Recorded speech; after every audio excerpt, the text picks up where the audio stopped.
Hey there. So, over the past little bit, I've been thinking and chatting with people about, where was I 34 years ago in getting my Mary Kay business started? What was I thinking? What was I doing? What were the things that helped me to be successful to move my business forward? And so I made a list and I thought I would share those with you today in maybe hopes that they will bless you, help you, something that you might consider. And so, when I started 34 years ago, I was 28 years old. So, yes, you can do the math. And I just had this deep desire for more. And I didn't know what more looked like. I didn't know if it looked like more freedom and flexibility, if it looked like more money, if it looked like more. I don't know what it looked like really, but I just knew that there was more inside of me and more that I could do. And that's when Mary Kay came into my life. And I can tell you it was not something I was looking for. And probably y'all can say the same thing, right? But I just knew that I was supposed to be here, but it was so odd, like never on my radar. Never was a glamour girl. I didn't go to any parties. I didn't do any of the things that I thought the typical person who would be successful in Mary Kay would do. But these are the things that I did do that helped me to be successful. Because there's not just one kind of person, it's the person with the fortitude inside of them to know the things to do to be successful. All right, so here's my top six things that I did that I believed helped me to be successful initially and to keep me moving forward. All right. Number one, I should do like six through one, but there's not really one that's more important than the others. All right. Number one, when I initially started in our starter kits came a consultant guide. Yep, it was a kind of a workbook thing. And I read it from cover to cover. I also read the Mary Kay autobiography.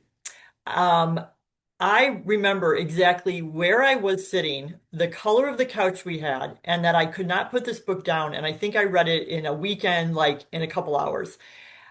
I fell in love with Mary Kay. I didn't know her. I didn't know her story.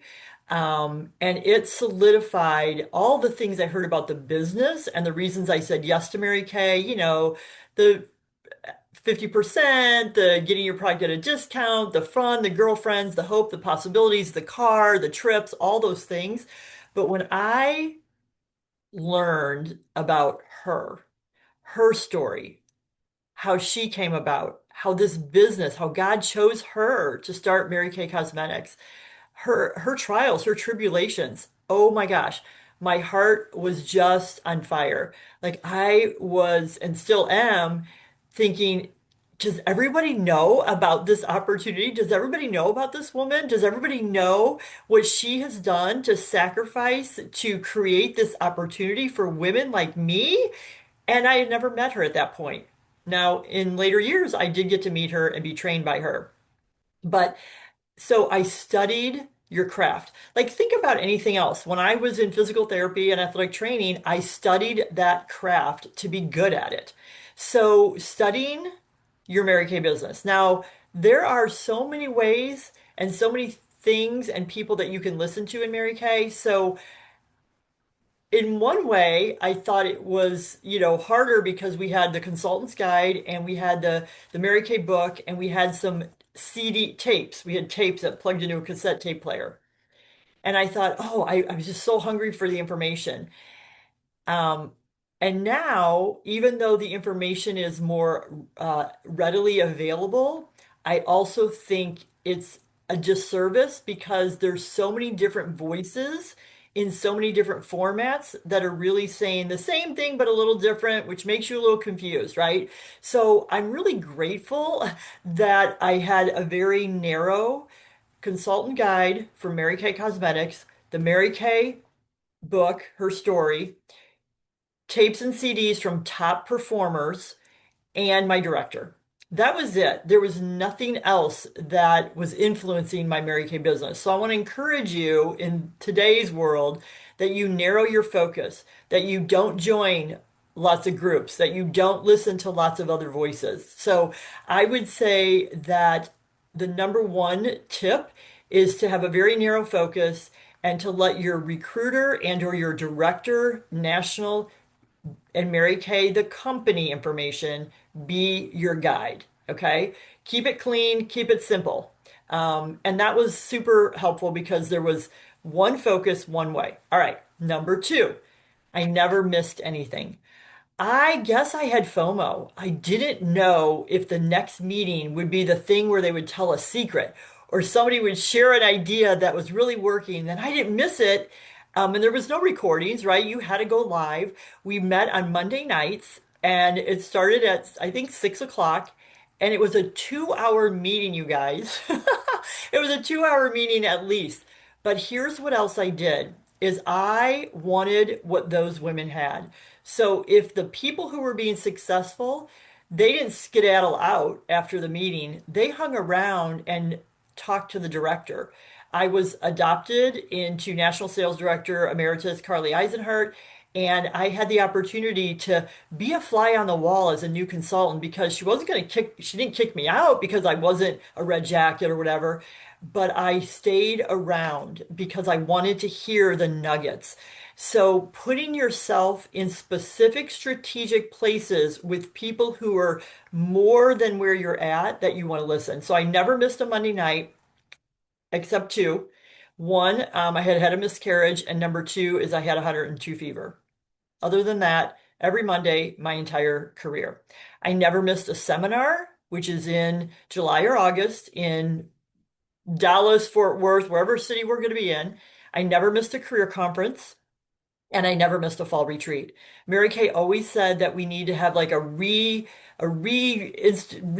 invigoration of the Mary Kay bubble about every 3 months. And she was right, like smart woman.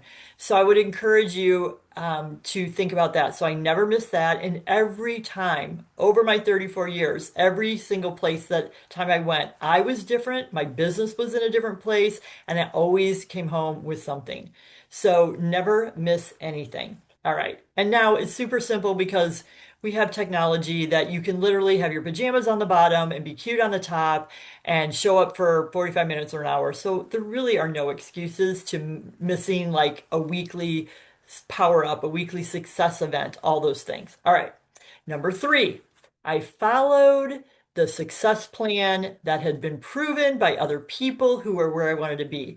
So, those who were in red jackets, who were earning cars, who were moving into directorship, who were selling lots of product every week, who were being star consultants. I followed the plan. The plan was 3 + 3 + 3. Three selling appointments a week, three parties, $300 in sales minimal a week, and three shares or interviews a week so that I was working full circle.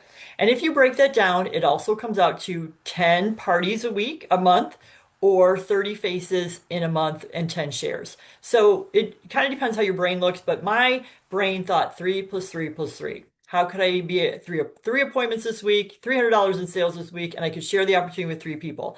And all the time on my brain was 3 + 3 + 3, 3 + 3 + 3. Now, did I do it every week? No, but my consistency of working towards it produced results. All right, never skipping a week. If I was going on vacation and leaving on Thursday, I would get my 3 + 3 + 3 in before because I wanted to go not being oh, I wish I would have done that. I still wanted to work my business. Just like when you think about if you're going on vacation from your job, you skedaddle and get everything you possibly can get done before you leave, right? No different. All right. And I wanted to hang out with the people who were successful. Number four, I worked to achieve every prize or promotion. Did I always like what was being promoted? No. It wasn't about the prize. It was about the achievement. It was about the confidence and the character and the skills that I would develop in the process of earning that prize. And if I didn't like the prize, I would just bless somebody in my family with it or give it away, right? So I knew that those challenges were in place to move me forward.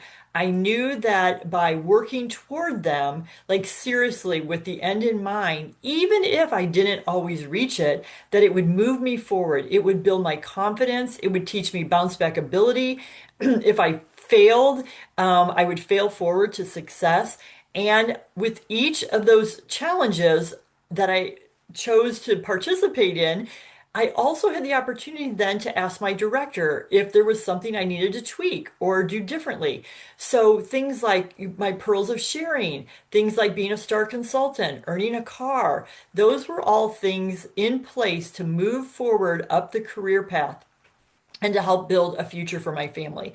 I also um, like to hang around people who are highly achieving. And so I always wanted to be in that next group of people. I wanted to hear the thoughts. I wanted to have that next level thinking, next level experiences that were going on. And many times you had to achieve something to be in that group of people. So I always wanted to elevate myself by working my business and growing it, not only for the extra money and the prizes, but also the position that would allow me to be in the space of other big thinkers and people who were where I wanted to be long term in this business. Okay, number five, I thought about my business 24/7 and because it's easy to think about it 24/7 and I planned it into my life. It was a top priority. It was God first, family second, and my Mary Kay business. And I didn't use God or my family as an excuse to not do my business because God brought me into this company. There is no other reason. It is specifically divine appointment that I am in Mary Kay. There is no accident about it. It is His plan. And everything I do is for my family. So even, like when there was a birthday or Tim's birthday fell on a lot of times when there was when one of our events was happening. And so, you know what? He was an adult. We can celebrate another time, but he was also on board for what this business could do. So just that was my thought process, right? To get where I wanted to be. So I did not use the structure of God, family, career in that order. It was all working together. And that I knew that by being successful in Mary Kay, by using this opportunity, that it would bless my family. And in turn, I would be rising up to who God created me to be. And as I continue to share with women and build customers, that they could see Him in me, and maybe that would lead them to Him. So I never use either of those as an excuse to not do my business. So I thought about it, but I took action on it. So I had a weekly plan sheet. Number six is I had a purpose for achieving the goal. Whether it was a money or the car, like whatever the reason, it was a deep internal purpose that I had, not necessarily shared out loud. Like I could say, I want to be a red jacket, but in my heart, the reason for that was different than the red jacket, right? Or the money that it would do. And sometimes I would share that, and sometimes it was just very personal. But that's the thing that drove me. It's not necessarily the achievement, the position, the the prize that's motivating. It's who you become in the process and whose lives are impacted because of your yes and because of your obedience and because of who you become and because of the lives that you can change along the way. And so I revisited that internal purpose for setting those goals and working towards them all the time, like constantly. And a couple things, especially early on when you don't have a lot of success in your Mary Kay business, is reminding yourself that you are successful, that the things that you've done before in your life, that you've achieved, that were hard, that you had to learn differently. Those were things that I reminded myself of, and also why I didn't want to go back to some of the places work-wise that was motivating to me. But I lived in my vision, not in my reality. And a couple things that I did was I wanted a different house. And so I would, on probably 2 or 3 days a week after I would take Tyler to school, I would drive into subdivisions of houses that in my mind I wanted, not necessarily that subdivision, but just that I just wanted to live in that kind of a place. And I would drive through the subdivision imagining that I would be pulling up to this kind of a driveway, that I would be, because that's what motivated me. It wasn't Three plus three plus three. It wasn't Star Consultant. It wasn't Red Jacket. It was the internal. I also had a picture of the Mary Kay car on my dash of my car. And so as I was driving it, I was envisioning that my white car was red because that was the car at the time until we got in our pink Cadillac. And so I would imagine that I was smelling new car smell and what that would mean for my family to not have a car payment and what that would mean for Tyler to see me have that success and how that would set a plan for him. So I was living in my vision of what I was creating. And you get to do the very same thing. So create the life that you want, and live in your vision, not your reality. So those are my 6 tips that help me and still help me today to be successful in my Mary Kay business. Have a great day.